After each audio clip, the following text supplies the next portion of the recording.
정리해드리는 시간입니다. 스포츠 에디터 박철성 씨 전화 연결했습니다. 안녕하십니까? 네, 안녕하세요. 사실 방송 들어오기 전에 박철성 씨 얘기들 어떤 얘기일까 싶어서 이렇게 기사들 점검을 좀 해보거든요. 아, 그러세요? 예, 그래야 좀 아는 척도 하고 그러잖아요. 아, 그러면 좀 아이템을 잠깐 바꾸고만 해야 되겠네요. 근데 오늘 보니까 네. 그 차들이 차미네이터 폭풍 드리블 안 나오는 신문이 없더군요. 그렇죠. 예. 한 1등이었잖아요. 아니 근데 그 어느 신문은 볼하고 네. 이 차들 선수 속도가 똑같다 뭐 이렇게도 표현이 되고 막 이렇더라고요. 네, 그 심지어는 아나운스멘트가 캡처의 멘트가 어떻게 저런 선수가 월드컵 때 해설을 하고 있었을까요? 이런 멘트까지 했을 정도예요. 예, 맞아요. 여기에 대해서 네티즌 분석이 좀 재밌습니다. 아, 그래요? 차두리는 그동안 공보다 빨라서 쓸모가 없었다. 그런데 나이 들고 피지컬이 떨어져서 공과 같이 뛰면서 장성기가 왔다. 차두리 은퇴하지 마라. 예. 정확한 분석 같아요. 진짜 그러네요. 네, 한국 축구 국가대표팀의 맏형이죠. 이 차두리 선수가 팀이 원하는 순간에 정말 소금 같은 활약을 해줬습니다. 2015 아시아축구연맹 아시안컵 4강 진출을 확정이 있는 축포를 만들어줬다고 해도 과언이 아닌데요. 어제 경기 보신 분들 많으실 겁니다. 그리고 또 뭐 하이라이트를 통해서 차두리의 슈팅 장면, 골 장면들을 10분 아주 여러 번 막기가 됐을 텐데요. 네. 그 폭풍 드리블 70m도 훨씬 넘어 보이는 거리를 내달렸죠. 그렇죠. 4명의 선수를 제꼈단 말이에요. 네. 페널티 지역까지 치고 들어와서 중앙에 있던 손흥민에게 정말 송곳 같은 패스를 날려줬고요. 손흥민 선수 기다렸다는 듯이 완벽한 슈팅을 때리면서 골망을 흔들었습니다. 한국의 2대0 완승으로 막을 내렸습니다. 이 승리의 쐐기를 박는 득점은 이 손흥민의 해결 능력을 여실히 보여줬습니다. 하지만 차두리의 폭풍 드리블이 없었다면 상상하기 어려웠다 얘기할 수 있겠죠. 네. 조별리그가 끝난 이후에 차두리는 AFC가 선정하는 조별리그 전체 베스트 11에 선정이 돼서 활약을 인정받았고요. 국가대표 차두리의 마지막을 한층 빛낼 아시안컵 우승까지 이제 2경기 남았습니다. 오늘 이란 이라크가 지금 3대3으로 비겨서 승부차기 끝에 이라크가 이겼단 말이에요. 아, 이란이 결국 집으로 돌아갔군요. 예, 그러면 결국에는 조금 쉬운 상대와 경기를 할 수 있지 않겠나라는 예측이 되네요. 아, 그렇게 또 얕잡아 볼 수는 없습니다. 아, 그래요. 이라크도 또 사실은 또 그렇게 얕잡으면 안 되죠. 어찌됐건 4강 팀입니다. 그렇죠. 네. 일본과 아랍에미레이트 경기는 아랍에미레이트가 한 골을 넣어서 1대0으로 앞선 가운데 진행이 되고 있습니다. 아, 그렇군요. 근데 어제 이영표 선수 그 무슨 쪽집게 예언 예전에 월드컵에서 나왔는데 어제도 연장전에서 승부한다는 쪽집게 예언 때문에 화제가 되고 있어요. 그렇습니다. 이영표 선수가 해제 해설위원이죠. 아, 그렇죠. 그렇네요. 예. 네, 이영표 해설위원은 이제 돗자리 하나 깔아주고 싶을 정도예요. 진짜예요. 예, 아주 쪽도사로 유명이 났는데 KBS 축구 해설위원으로 맹활약 중입니다. 지난해 그 6월 브라질 월드컵에서 쪽집게 예언을 해서 화제의 주인공이 됐던 그 이영표 해설위원, 디펜딩 챔피언 스페인의 몰락, 그리고 니그노의 깜짝 활약 모두 예상에 적중시켰고요. 이번 그 쪽집게 능력은 호주 아시안컵에서 계속이 됐습니다. 그 우즈베키스탄과 이 대회 8강전을 앞두고 연장 승부를 점쳤고요. 철저한 데이터 분석 그리고 연장전에서 10위가 갈릴 것이다 이렇게 전망을 했습니다. 네. 따라서 이 위원은 연장전을 준비해야 된다. 이 우즈베키스탄은 후반 10분 25분 사이에 수비수들이 집중력이 떨어지고 실점이 많았다. 뭐 이런 예언까지 해줬고요.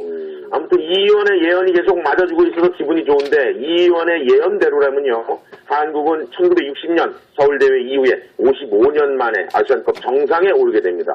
일단 기분 좋은 예언이 아닐 수 없습니다. 그런데.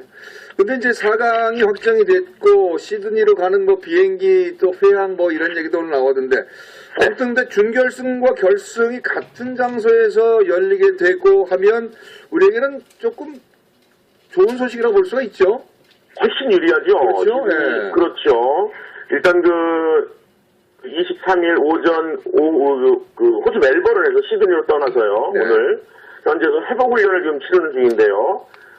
오늘 26일 오후 6시죠. 우리 시간으로 시드니 스타디움에서 4강전을 치르게 됩니다. 한국 대표팀이 이번 대회를 앞두고 열흘 동안 호주 기후에 적응하기 위해서 당금질한 도시가 바로 시드니입니다. 네. 그만큼 어느 정도 적응이 좀 돼 있는 곳이다 얘기할 수 있겠고 지난 4일 시드니에서 사우디아라비아와의 평가전까지 치르기도 했기 때문에 이미 시드니 적은 어느 정도 끝냈다 이렇게 볼 수 있습니다. 그러네요. 시드니에는 많은 교민이 있죠. 그렇죠. 예. 여기에 유학생, 이거 완전히 그 붉은 악마 응원 부대들이 있기 때문에 4강전에서 더욱더 큰 힘을 얻을 것으로 예상이 되는데요.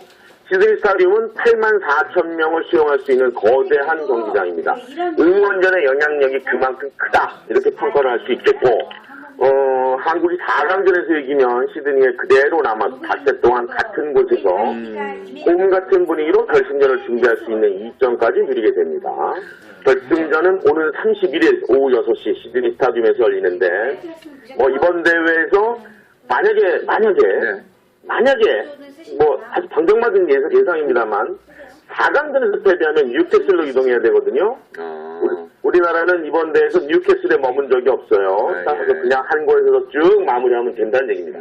그렇지 않아도 저희가 1월 1일에 시드니에 전화 연결했었는데 그때 왜 교민들이 응원 준비하신다 얘기했었잖아요. 그죠? 예. 좋은 소식 이어졌으면 좋겠습니다. 이쪽에는 일본, 호주 어느 팀이 올라올 것으로 우리 예상을 하세요? 박철성 씨는? 아무래도 호주 홈팀이 훨씬 유리한 위치라고 얘기할 수 있겠죠. 그래요. 네. 알겠습니다. 네, 자, 강정호 선수가 뛰게 될 피츠버그 파이어리츠는 아주 선수 등이 두꺼운 팀이라고 하는데요. 강정호 선수 뛰는 모습을 보고 싶은데 3루나 유격수 가능할까요? 네, 상당히 가능성이 높은 그런 예상이라고 할 수 있는데 오늘 우리 시간으로요 2015년 피츠버그의 전력을 분석한 미국 스포츠 전문 매체 ESPN 강정호가 가져올 피츠버그 내야진의 변화에 대해서 언급을 해서 눈길을 끌고 있습니다. 그래요? 일단은 말이죠. ESPN은 강정호를 백업 내야수로 분류를 해놨습니다. 내야진을 분석하면서 유격수 조디 머서, 또 3루수 조시 해리슨, 2루수 닐 워커를 각 포지션에서 가장 먼저 호명을 했고요. 2014년 피츠버그 내야진을 지킨 선수들이 아직 미국 무대 신인 강정호를 앞서고 있다. 이런 판단도 해주고 있습니다. 그런 또 일리도 있을 거예요, 사실은. 그렇죠. 미국 무대, 새로운 무대에 또 적응을 해야 되기 때문에 말이죠. 예. 하지만 ESPN은 해리슨이 3루가 아닌 외야로 이동할 가능성이 있고 그럴 경우에 유격수를 가장 선호하는 포지션이지만 3루 수비도 익숙한 강정호를 주전 3루로 쓰는 방법도 시도할 수 있다. 그렇게 가능성을 열어뒀단 말이에요. 상당히 우리로서는 기분 좋은 해설 기사가 아닐 수 없습니다. 이 강정호 역시 3년 연속 포스트 시즌 진출을 노리는 강한 팀의 일원이 됐고 강정호의 활약도에 따라서 피츠버그는 팀 전력 충분히 더 상승할 수 있게 됐습니다. 네. 자, 프로배구는 전반기 경기가 끝나고 오늘부터 닷새 쉰다는데요. 남자부는 중위권 다툼이 치열하고 여자부는 상위권 다툼이 치열하다는 소식이네요. 그렇습니다. 어제 4라운드 마지막 경기를 치른 V리그는요. 오늘부터 닷새 동안의 브레이크를 가지게 되고요. 28일 후반기 열전에 돌입을 합니다. 전반기는 남자부의 경우에 중위권, 여자부는 상위권 다툼이 아주 피치겠다 얘기할 수 있는데 8년 연속 챔피언 결정전 우승을 노리는 남자부 삼성화재 지난해 12월 22일 선두에 올라선 이후 쭉 독주를 시작을 했고요. 승점 56을 쌓은 삼성화재는 OK저축은행을 승점 7점 차이로 제치고 1위로 전반기를 마쳤습니다. 2위 OK저축은행도 2위 구치기에 돌입한 모양새인데 중위권이 혼전이죠. 3위 대한항공, 4위 한국전력, 5위 현대캐피탈이 촘촘하게 늘어서 있습니다. 이 상위권 도약을 노리는 대한항공은 4라운드에서 3연패를 당하면서 주춤했죠. 반면 만년 최하위팀 한국전력은 전광인과 서재덕 그리고 젊은 공격수를 앞세워서 선전을 거듭하고 있습니다. 또 이 여자부는 지난 시즌 포스트 시즌 진출에 실패한 도로공사와 현대건설이 약진하면서 판도를 뒤바꿔 놨다고 할 수 있는데 아무튼 팀당 10경기를 치르는 후반에서 1위부터 3위의 순위는 바뀔 수가 있지만 3강 체제가 깨질 가능성은 그다지 높지 않습니다. 유일한 변수는 6연패 뒤에 2연승을 거두면서 한숨 돌린 흥국생명의 약진 눈에 들어옵니다. 저는 물러갑니다. 네, 고맙습니다. 스포츠 에디터 박철성 씨와 함께했습니다. 대회로 중앙교회에서 용웅 고고학교